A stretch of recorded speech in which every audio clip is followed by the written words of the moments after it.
What's up guys, Houndish here, and today we have yet more Destiny 2 Forsaken news as we lead up to the launch of the DLC in less than a week's time. So in this video we're going to talk about a new exotic weapon, we're going to talk about PlayStation exclusives, there always comes a time where we do this before a big launch like this one. Also in This Week at Bungie talk a whole bunch of technical stuff about the recent updates coming next week with the launch of Forsaken, some issues that folks have been experiencing, they talk about matchmaking in quick play, there's been a bit of conversation about that. We're also going to talk about a bunch of exotic stuff and a quick recap of a few things from this week. Of course, it has been a rather busy one, so if you guys do enjoy this video, a like below is very much appreciated. If you're new to the channel, be sure to hit subscribe to see a lot more Destiny 2 content, but now let's get into it. So before we get into any more of the Bungie stuff today, we did actually have a reveal of the PlayStation exclusive content for Forsaken. This is going to include an exotic weapon, as well as a new strike and some armor, things like that. And it turns out the exotic weapon that will be PlayStation exclusive is actually the Void Trace Rifle that we have been seeing in some of the trailers for a little while now. PlayStation also posted some gameplay inside of a new strike, so this is the Broodhold PS exclusive strike. This is going to be a new Hive strike in the DLC, and you can see some gameplay of the Wave Splitter right here. And PlayStation say the weapon has 3 power levels that oscillate when the trigger is held down. This is communicated to the weapon's wielder via various indicators, including the laser thickness, sound effect, and a meter on the weapon. But Wave Splitter can be powered up to its maximum power level for a short period when an orb of light is collected. So essentially that is when the weapon will be most powerful. Could be a pretty interesting one. Doesn't sound like it's going to be absolutely insane or anything like that. Obviously if you're not on PlayStation, it's a shame that this is an exclusive weapon, especially considering we have seen it for a little while in some of the trailers, and it is the Void Trace Rifle, so we're going to have to hang on a little bit on the other platforms before we can get our hands on this. And they show off some new PlayStation exclusive armor pieces, so we can see it on all 3 classes right here. On top of this there will be an exclusive ship called the Great Beyond. It's not all bad though, of course we are getting the current PlayStation exclusive content on Xbox and PC, so that will include Borealis, PS exclusive armor if that's even useful to anyone, and the previous PlayStation exclusive strikes. All of this to come in Forsaken. Next I wanted to point something interesting out. So further on the subject of exotics, we saw the hunter with this helmet inside of the trailer, and you can see these multiple kind of green glowing elements on the front. This is yet more returning Prison of Elders armor, of course the hunter helmet from back in Destiny 1. We have seen other armor on the Warlock and the Titan that was originally in Prison of Elders, but this stuff appears to have a kind of chroma or glow applied to it. I don't know whether this will come purely from the shader or whether we'll actually be seeing more armor glows like what we saw with the Solstice armor. Personally, I'd be really happy to have that kind of cosmetic option back. I really enjoyed some of the armor we had in Age of Triumph, especially the Crowder's End stuff, and this has a little bit of a flavor of that similar type of armor from back in the day. So just thought I'd point that out. Let me know what you think down below.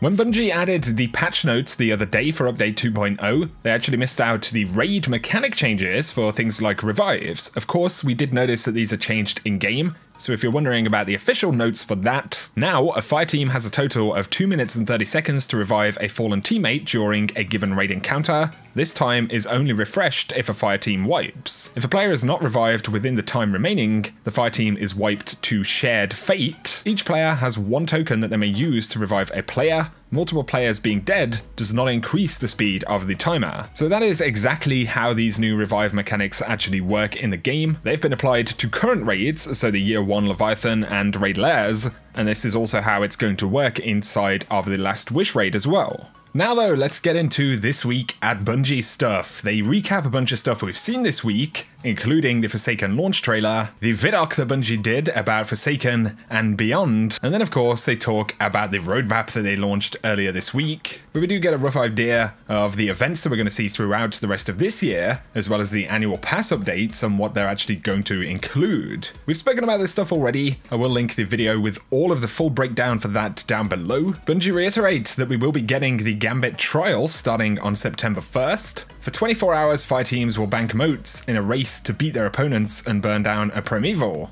And that will happen on Saturday the 1st of September at the reset time, that is 6 PM in the UK, 10 AM Pacific. On top of this though, tomorrow there will be a Gambit Showdown live on Twitch. And as you can see, a bunch of folks from the community will be playing Gambit on the stream, which will be hosted by Dr. Lupo and Mtashed. So if you want to catch some more awesome Gambit gameplay tomorrow, that'll be at 1 PM PDT, Friday the 31st of August. And that's over on Bungie's Twitch channel. Now though, they talk about matchmaking. So they say since the Year 2 deployment on Tuesday, we've seen reports that matchmaking time in the Crucible may be taking longer than usual. While no deliberate changes to matchmaking were deployed in Update 2.0, we have been investigating this issue. We're planning to deploy a fix which we hope will increase the speed of matchmaking queues as our investigation continues. Upon the launch of Forsaken, skill matchmaking will work in the same manner it has in recent weeks, i.e. no skill-based matchmaking. In the near future, we will preview any planned improvements to matchmaking in Crucible Labs first, so we can tune that experience collaboratively. So Bungie plan to improve the matchmaking speed right now. They say that the skill-based matchmaking is still turned off. I'll be curious to hear what your experience has been inside of PvP this week. Of course, we do have sandbox changes, but there has been a conversation about the matchmaking and the way it's kind of feeling since the update. Now Bungie talk about the launch of Forsaken. Just to reiterate, on Tuesday, September 4th at 7 AM PDT,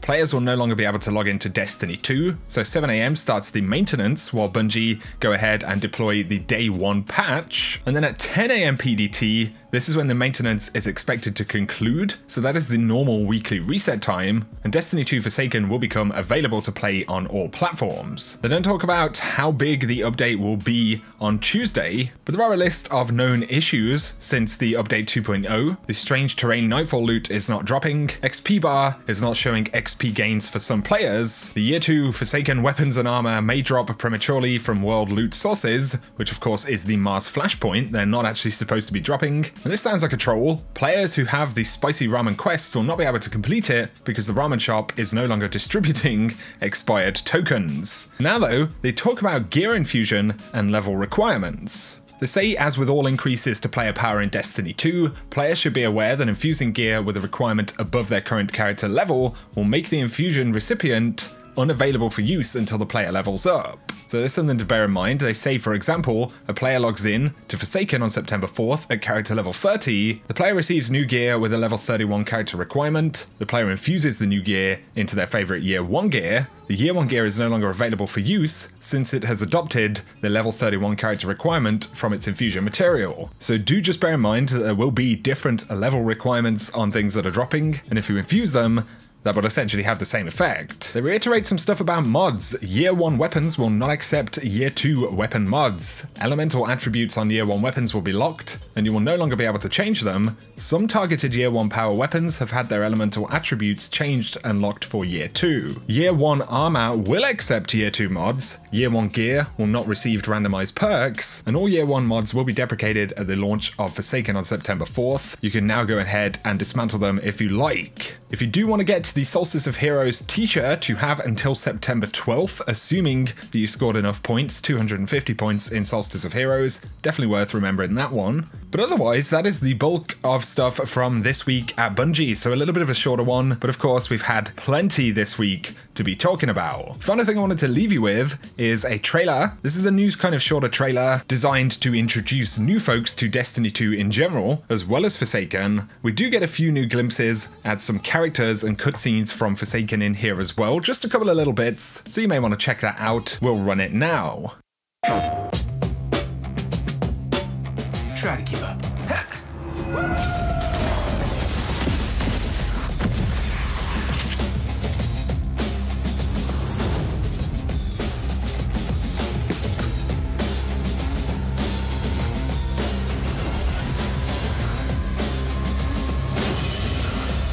Any last words?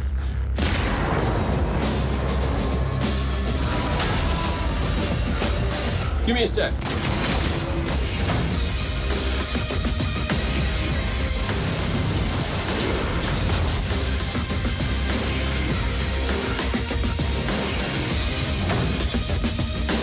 Enter the Crucible to dominate.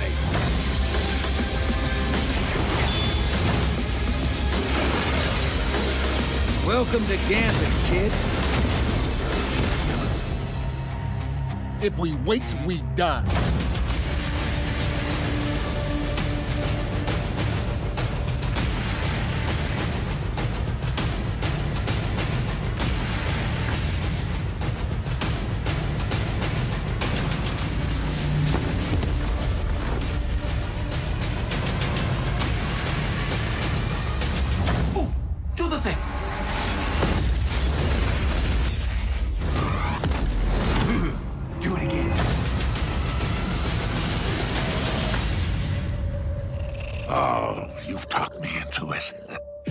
Destiny 2 Forsaken Legendary Collection, available September 4th. 4 epic adventures, 1 legendary collection. Pre-order and get the Ace of Spades Last Hand Ornament, plus Cade's Exotic Stash. For now though guys, that is going to summarize today's video. So let me know your thoughts down below. What do you think of the PlayStation exclusives? Are you on PlayStation? Are you excited to pick them up? Are you on Xbox or PC like me? And you're kind of bummed that you can't get them. We know the score with this stuff right now, but I'd be curious to hear what you think. Super excited to see that even more gear will be coming back in Forsaken and we'll be getting new stuff we haven't seen yet. Of course, the database has kind of been ripped apart this week, but we haven't seen absolutely everything. There is more to kind of come next week in the further updates that we'll actually see in the game. But if you have enjoyed this video, guys, a like is very much appreciated below. If you're new around here, be sure to hit subscribe to see a lot more D2 content. You can check out my sponsor, Into the AM, who do some awesome clothing in their store. Really cool shirts, hats, hoodies, bandanas, and more. And you can save 10% using code Houndish in the store. The link for that will be down below. They do some pretty awesome stuff. For now though, I appreciate you tuning in, and I hope you guys have an awesome day.